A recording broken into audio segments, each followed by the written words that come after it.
नमस्कार, आप देख रहे हैं आज तक। आपके साथ मैं हूं सईद अंसारी। पूर्व प्रधानमंत्री अटल बिहारी वाजपेयी ब्रह्मलीन हो गए हैं। उनका पार्थिव शरीर पंचतत्व में विलीन हो गया, लेकिन अटल जी की यादें हमेशा हमेशा जिंदा रहेंगी। अटल जी के व्यक्तित्व के ऐसे तमाम पहलू हैं जो यादगार हैं। ऐसे ही कुछ दिलचस्प और ऐसे पहलू, ऐसी अनकही कहानियां जो आपने नहीं सुनी, हम आपके लिए लेकर आए हैं।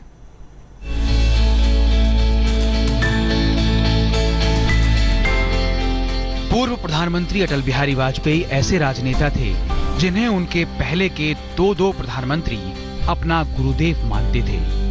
पूर्व प्रधानमंत्री चंद्रशेखर और पीवी नरसिंह राव ने उन्हें अपना गुरुदेव कहा। लेकिन राजनीतिक विरोध ऐसा था कि एक बार चंद्रशेखर ने संसद में वाजपेयी सरकार की तीखी आलोचना की तो वाजपेयी को बुरा लग गया। इस पर चंद्रशेखर ने कहा कि कभी कभी गुरु द्रोण के चरणों में अर्जुन को भी बाण चलाना पड़ता है। पूर्व प्रधानमंत्री इंदिरा गांधी के शासन और नीतियों के कटु आलोचक थे अटल जी। 1970 में एक बार वाजपेयी की आलोचना से इंदिरा गांधी इस कदर तिलमिला गईं कि उन्होंने गुस्से में कहा, भारतीय जनसंघ को मैं 5 मिनट में निपटा दूंगी। इस पर वाजपेयी ने चुटकी ली कि इंदिरा जी कहती हैं कि अरे 5 मिनट में तो आप अपनी जुल्फें संवार नहीं सकती और आप हमें निपटाने की बात कह रही हैं। चाहे लोकसभा में रहे हों या राज्यसभा में, वाजपेयी के चुटीले भाषण का कोई जवाब नहीं था। 1996 में जब पहली बार 13 दिन के लिए उनकी सरकार बनी तो वाजपेयी ने विश्वास प्रस्ताव पर चर्चा के दौरान कहा कि विपक्षी कहते हैं कि वाजपेयी तो अच्छा है लेकिन बीजेपी बुरी है। इस पर विपक्ष ने हाँ कहना शुरू किया तो वाजपेयी ने अपने अंदाज में कहा, तो बताइए आप इस अच्छे वाजपेयी का क्या करना चाहते हैं। फिर क्या था, सदन ठहाकों से गूंज उठा। बार बार इस चर्चा में इस पर जनाए सुनाई दिया है कि वाजपेयी तो अच्छा है मगर पार्टी ठीक नहीं।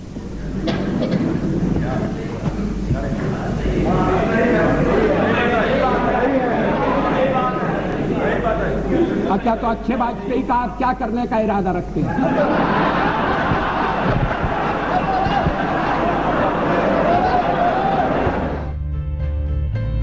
2004 में जब प्रधानमंत्री अटल बिहारी वाजपेयी चुनाव हार गए तो एक स्कूल में गए। वहां बच्चों ने उनसे चंदा मांगा तो 1000 रुपए दिए और बच्चों से कहा कि तुम्हारा मामा तुमको इससे ज्यादा पैसे नहीं दे सकता क्योंकि अब तुम्हारे मामा की नौकरी चली गई है। 1991 में नरसिंह राव की सरकार में मनमोहन सिंह वित्त मंत्री बने।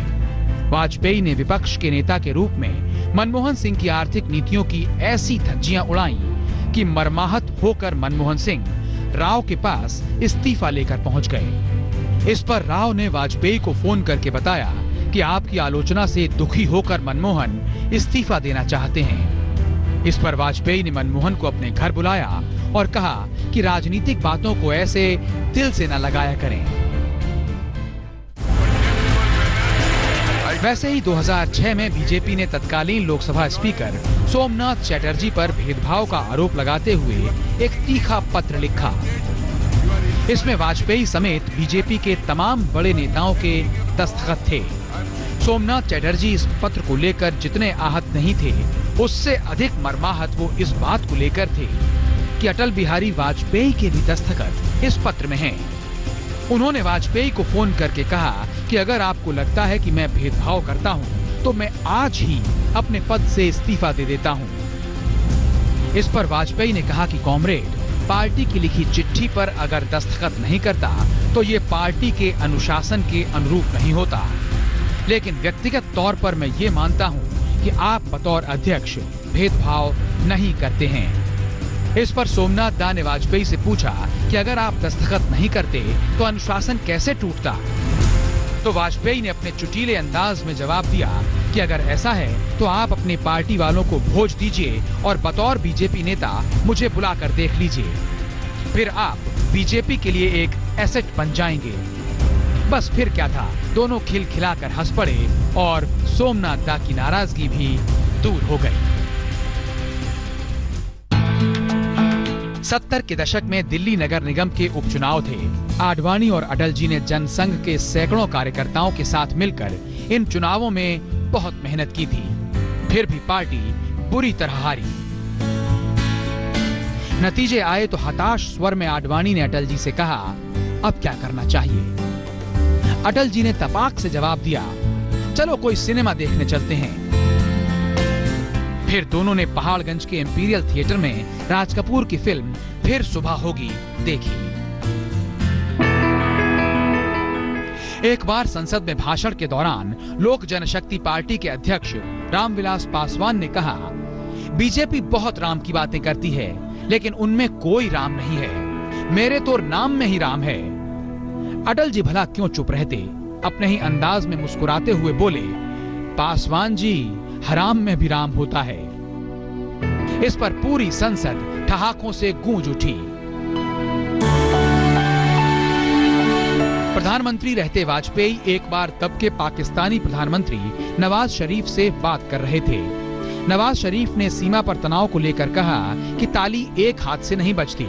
इस पर वाजपेयी ने चुटकी ली कि ताली जरूर एक हाथ से नहीं बजती, लेकिन एक हाथ की 2 उंगलियों से चुटकी तो बज ही सकती है। बेनजीर भुट्टो तब पाकिस्तान की प्रधानमंत्री थी। उन्हीं दिनों एक बार एक रिपोर्टर ने अटल बिहारी वाजपेयी से पूछा, अटल जी, आज की रात बेनजीर को आप क्या संदेश देना चाहेंगे? अटल जी ने अपने ही अंदाज में कहा, अगर मैं उन्हें संदेश कल सुबह भेजूं तो कोई नुकसान हो जाएगा क्या? मैं आलोचना करने के लिए लायक बहुत 15 मार्च 1999 संसद में अटल जी बोल रहे थे। भाषण के आखिर में ममता बनर्जी ने अटल जी को टोकते हुए कहा, मैच के बारे में कलकत्ता में जो कुछ हुआ उसका लाहौर में क्या इफेक्ट हुआ? अटल जी ने ममता बनर्जी जैसी हिंदी बोलते हुए कहा, हम कलकत्ता में आकर बोलेगा। ईश्वर की शपथ लेता हूँ।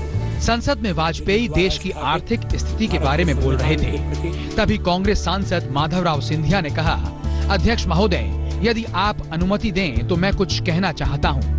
आज देश की स्थिति क्या है?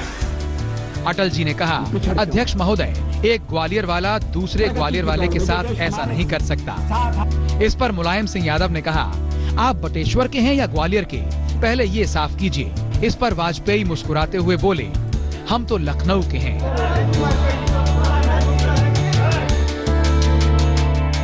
वाजपेयी एक सभा में मुख्य अतिथि थे। उद्घोषक ने उनका नाम लेते हुए कहा, भारत के प्रधानमंत्री अटल बिहारी वाजपेयी। वाजपेयी ने इस पर कहा, भाई, इससे मैं सहमत नहीं हूँ। देश का यहाँ पर तो कोई दूसरा प्रधानमंत्री है नहीं और पाकिस्तान के प्रधानमंत्री के यहाँ होने का तो सवाल ही नहीं है। संसद में अयोध्या में शिलादान और आशीर्वाद की बात आई। इस पर अटल जी ने सोनिया गांधी की चुटकी लेते हुए कहा, मैं नहीं जानता कि आशीर्वादों का कितना असर होता है, लेकिन जब मैंने सोनिया जी को शंकराचार्य जी के सामने साष्टांग प्रणाम करते हुए देखा तो मुझे लगा कि इस आशीर्वाद में अवश्य ही कोई गुण है। इससे मुझे वंचित नहीं होना चाहिए। बात 23 दिसंबर 1999 की है। जीएमसी बालयोगी लोकसभा अध्यक्ष थे। वाजपेयी ने उनकी चुटकी लेते हुए कहा, अध्यक्ष महोदय, बालयोगी के रूप में आपने जिस गंभीरता का प्रदर्शन किया है वो प्रशंसनीय है। हमें तो ये सोचते हुए भी चिंता होती है कि अगर आप बालयोगी की जगह पूर्ण योगी हो गए तो फिर साधारण जन क्या बनेगा।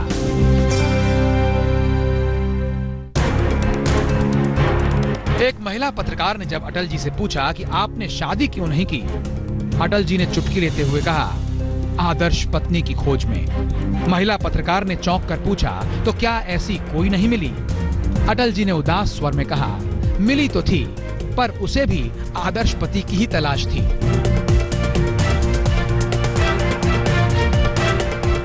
जनवरी 2001 में दिल्ली के विज्ञान भवन में अटल जी 5 चुनिंदा महिलाओं को उनके उत्कृष्ट योगदान के लिए स्त्री शक्ति अवार्ड देने पहुंचे। वहां अनपढ़ किसानों के लिए काम करने वाली तमिलनाडु की चिन्ना पिल्लई जैसे ही अटल जी के पैर छूने के लिए झुकी। अटल जी ने उन्हें रोका और खुद झुककर उनके पैर छू लिए।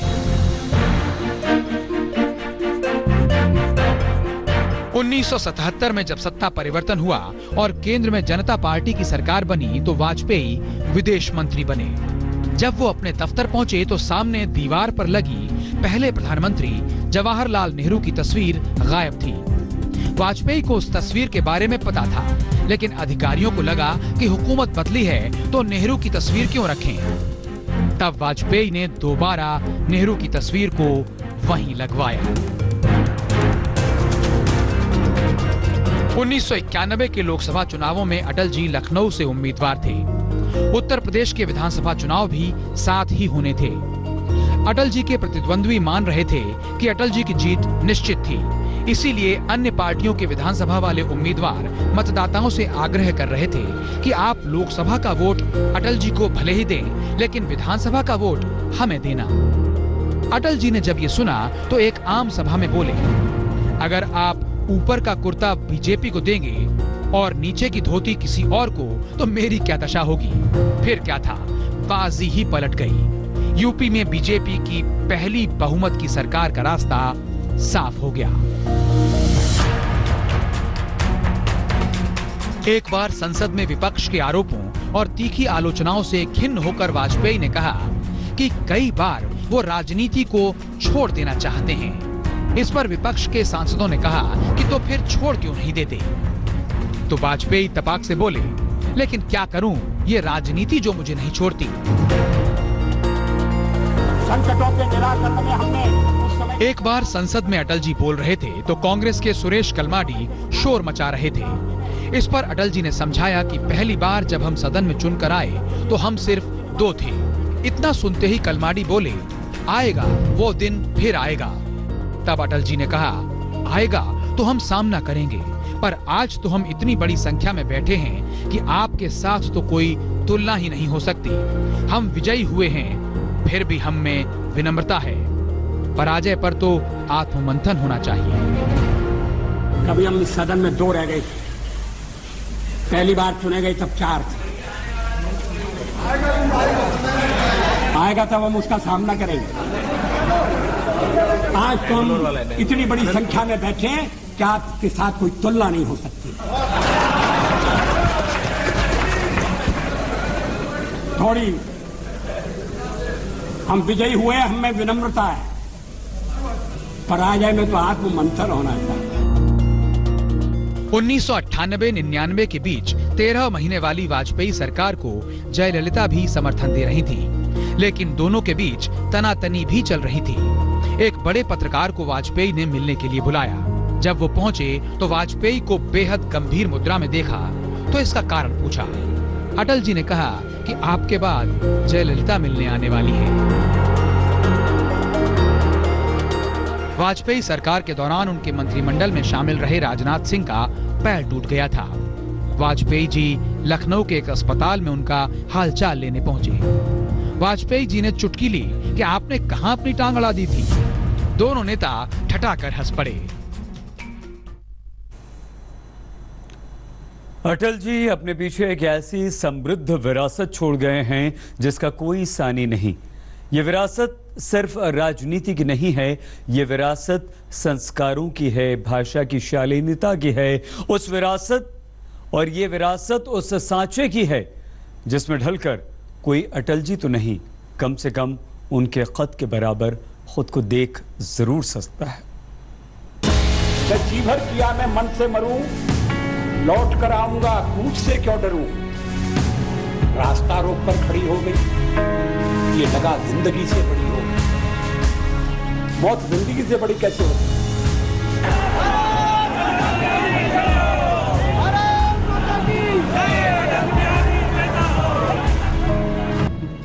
अटल जी बीजेपी की हर पीढ़ी के आदर्श और प्रेरणा पुरुष रहे हैं। फिर चाहे वो पुरानी पीढ़ी हो या उसके बाद की, या फिर नई पीढ़ी के नेता हो, या फिर उनको बरसों तक करीब से देखने वाले लाल कृष्ण आडवाणी।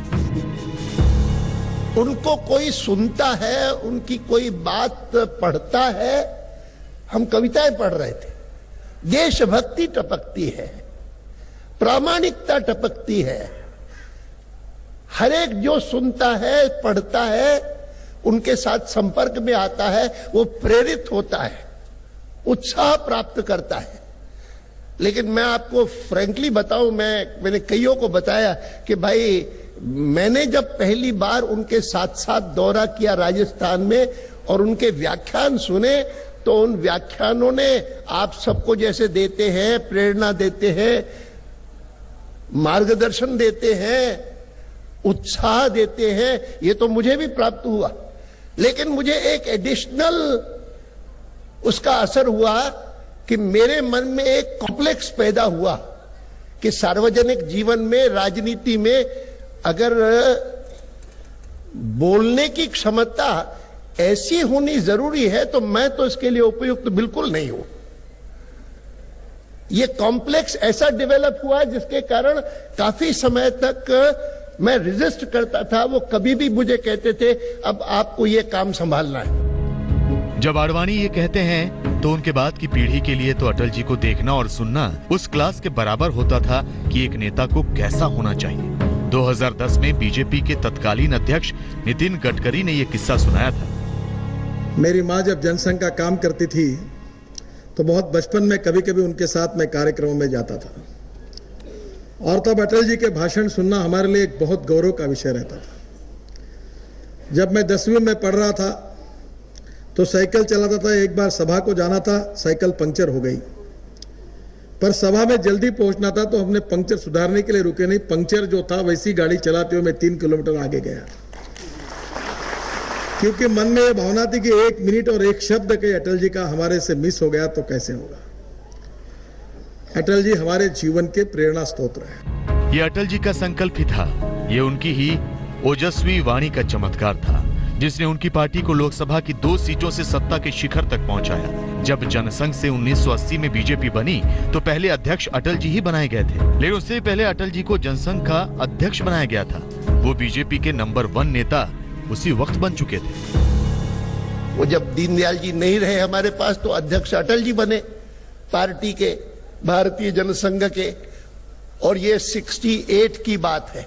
और 68 के बाद से लेकर के वो उन दिनों में पार्टी का चुनाव वार्षिक होता था, और वो 4 बार जब तक हुए और 72 तक हुए, उसके बाद उन्होंने कहा भाई मैं 4 बार हुआ हूं, अब तो मैं नहीं होऊंगा। अब उन्होंने कहा कि तुम क्यों नहीं होते हो। मैंने कहा भाई मैं नहीं हो सकता, मैं कुछ लिख लेता हूं लेकिन मैं बोल नहीं सकता। उन्होंने कहा कि ऐसे क्या बात है। मैंने कहा बोल नहीं सकता, मेरी क्षमता नहीं है। और फिर उन्होंने वास्तव में मेरे परसुएजन पर स्वीकार किया, अच्छा इसकी कोशिश करें, इनकी कोशिश करें, इनकी कोशिश करें, और 2-3 की कोशिश की और वो नहीं हो सका।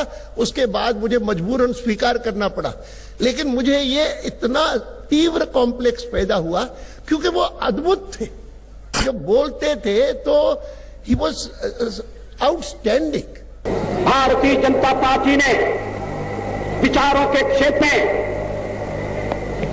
सभी विरोधियों को जो चुनौती दी है, वो चुनौती स्वीकार करने के लिए तैयार नहीं है। वो विचारों की लड़ाई विचारों से नहीं जीतना चाहते, विचारों की लड़ाई कानून बना जीतना चाहते। हमें चुनाव के मैदान में पछाड़े, हम तैयार हैं, लेकिन उन्हें अपने पर भरोसा नहीं है, उन्हें देश की जनता पर भी विश्वास नहीं है। वो जानते हैं जनता तो बीजेपी के साथ चली गई, अब रह गए अकेले, इसलिए बीजेपी को चुनाव लड़ने से रोको। पहलवान को अखाड़ में चुनौती देकर पछाड़ने का खतरा वो नहीं मोल लेना चाहते, क्योंकि उन्हें विश्वास है कि वो खुद आएंगे। इसलिए वो दूसरे पहलवान को अखाड़े में उतरने ही देना नहीं चाहते। लड़ने के पहले ही भाजपा के उम्मीदवारों को अयोग्य घोषित कर दो। मुझे उनकी बुद्धि पर तरस आता। अटल जी बोलते थे तो जैसे सुनने वाला उनके शब्दों, उनके अंदाज का बंधक हो जाता था। उन्होंने जीवन के न जाने कितने उतार चढ़ाव देखे, पार्टियों को बनते बिगड़ते देखा, लेकिन वो कभी ना खुद मायूस हुए ना दूसरों को होने दिया। 1998 में जब हमारी सरकार बनी और वाजपेयी जी देश के प्रधानमंत्री बने, उसके बाद हमारा पहला अधिवेशन जो हुआ वो हुआ था गांधीनगर में, मेरे चुनाव क्षेत्र में। और गांधीनगर में वो अधिवेशन जो था शायद राष्ट्रीय परिषद का था, नेशनल काउंसिल का था। और उस अधिवेशन में मैं गया, तब मैंने इस बात का उल्लेख किया। मैंने उतार चढ़ाव बहुत आते हैं और उनमें से एक जो परेशान करने वाली परिस्थिति पैदा हुई थी वो तब जब हम एक बाय इलेक्शन में हार गए थे, और हारने के बाद अटल जी ने कहा कि चलो एक कोई पिक्चर देखे आते हैं। और जो भी पास आए और वो अजमेरी गेट में थे, और अजमेरी गेट से चले तो पास में सबसे कौन सा लगा, एक पुराना थिएटर है पहाड़गंज का, इंपीरियल। उस इंपीरियल के थिएटर में गए और इंपीरियल के थिएटर में बिना देखे हुए कौन सी फिल्म है क्या है जाकर के बैठ गए। अब जब शुरू हुई तब पता लगा कि वह फिल्म थी फिर सुबह होगी। राज कपूर की प्रसिद्ध फिल्म फिर सुबह होगी, 53 होगा 54 होगा तब की बात होगी। तब हमने देखी और फिर सुबह होगी, तो वो सुबह हो गई। अब सुबह हो गई फिर से, और केंद्र में हमारी सरकार बन गई और वाजपेयी जी हमारे प्रधानमंत्री बन गए। इसी जीवंतता का नाम तो अटल बिहारी वाजपेयी था। वो बीजेपी के हर नेता की प्रेरणा, हर नेता का आदर्श यूं ही नहीं है। उनकी बातों और उन पर विश्वास उस दौर की भारतीय राजनीति में बहुत विरला था, जहां नेताओं के नाम से देश का मन खट्टा हो जाता था।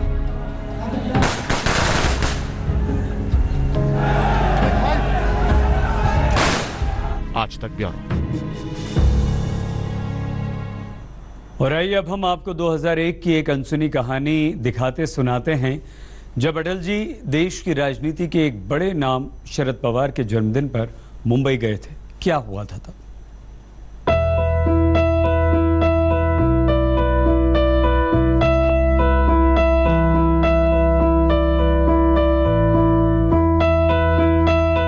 ये अटल जी का विराट व्यक्तित्व है, जिसमें क्या अपने क्या विरोधी, सब एक हो जाते हैं। लेकिन अटल जी ऐसे ही वो नेता नहीं बने जिन्हें सब मानते हैं और चाहते हैं। जितना विराट व्यक्तित्व था उतना ही विराट हृदय भी था।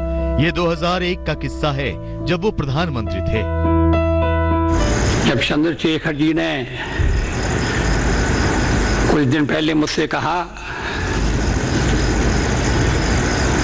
कि मुझे मुंबई चलना है,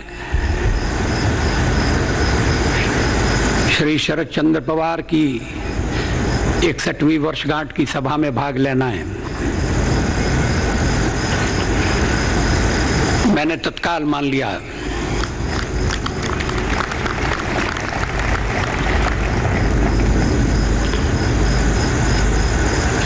लेकिन मैंने एक शर्त लगाई थी जिसका चंद्रशेखर जी ने पालन नहीं किया। शर्त यह थी कि हम और आप दोनों मुंबई चलेंगे, साथ चलेंगे। उन्हें शायद जल्दी आना पड़ा और मैं पीछे छूट गया। ऐसा पहले भी हो चुका है कि चंद्रशेखर जी आगे बढ़ गए और मैं पीछे रह गया।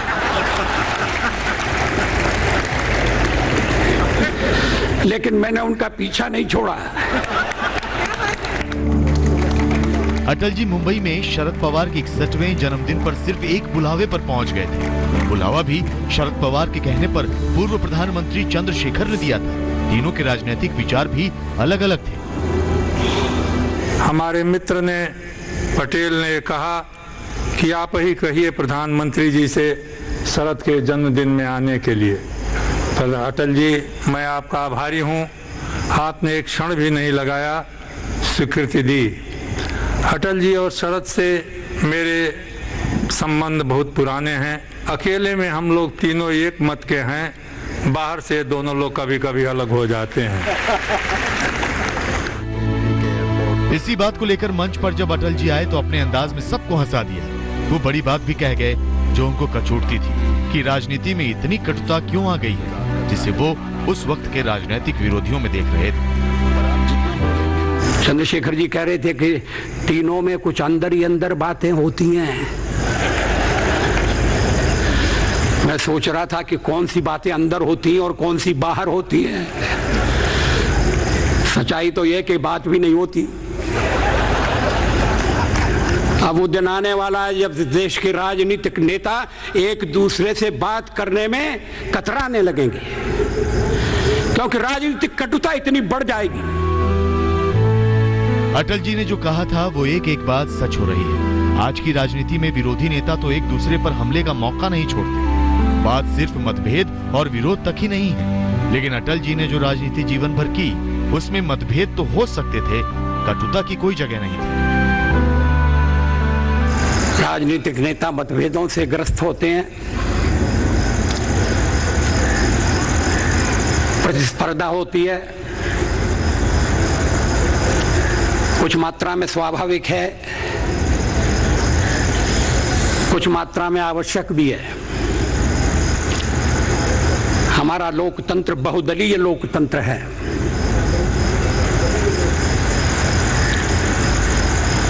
इसमें अलग अलग रास्ते हैं, लेकिन सबका लक्ष्य एक ही है, होना चाहिए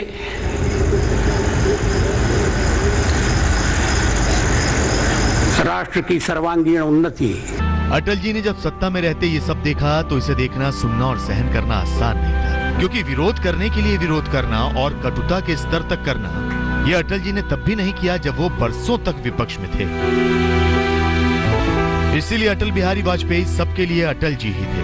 उन्होंने हमेशा ऐसे ही राजनीति की और ऐसी ही राजनीति की सोच को आगे बढ़ाया, जिसमें सब कंधे से कंधा मिलाकर इस देश और लोकतंत्र के लिए काम किया।